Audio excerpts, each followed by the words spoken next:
Quelques jours après le terrible accident provoqué par Pierre Palmade sur une route de Seine-et-Marne, un homme a contacté la police et a affirmé détenir une vidéo du comédien en train de visionner du contenu pédopornographique.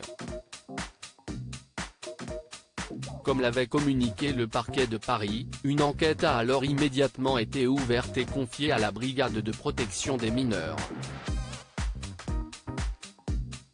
Pierre Palmade @docteur Après la perquisition du domicile parisien de Pierre Palmade et de sa maison de Célie-en-Bière, aucune charge n'a été retenue contre l'humoriste dans ce dossier.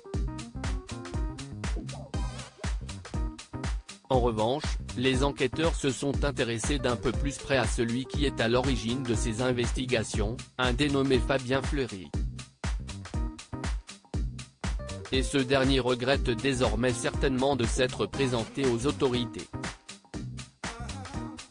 Un dénonciateur loin d'être irréprochable en effet, le 16 janvier dernier, les policiers du commissariat du 10e arrondissement ont également perquisitionné l'appartement parisien de l'accusateur de Pierre Palmade. Et leurs recherches se sont révélées fructueuses. Comme rapporté dans les colonnes du journal du dimanche, ils sont tombés sur le parfait attirail du dealer. À savoir, 2 litres de GBL, de l'ecstasy, 2 balances de précision, du matériel de conditionnement ainsi que 2 500 € en liquide. Le prévenu a fermement nié qu'il faisait du trafic de drogue, se décrivant plutôt comme un facilitateur, à mi-chemin entre une association et une salle de shoot. Une défense qui n'a pas convaincu les juges de la 23e chambre correctionnelle du tribunal judiciaire de Paris.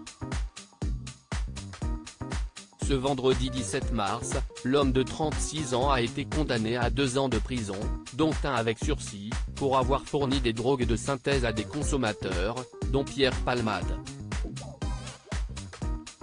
De confortables revenus domiciliés à Paris depuis peu, l'accusé touchait le RSA et a déclaré avoir été acteur porno.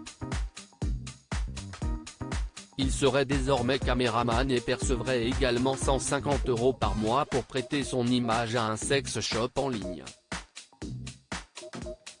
Cependant, d'après Le Parisien, il avait un train de vie qui aurait de quoi faire des envieux puisqu'il dépensait entre 5 000 et 7 000 € par mois.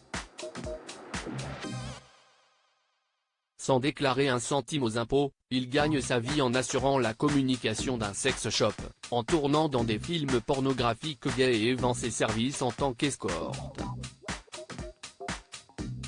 Relate Le Quotidien, qui explique qu'en plus des soirées chemsex organisées dans son appartement, Fabien Fleury a touché plus de 194 000 € en 2 ans. Dans la TNT de son jugement, Pierre Palmade est toujours placé sous contrôle judiciaire, avec interdiction de quitter l'hôpital où il se trouve.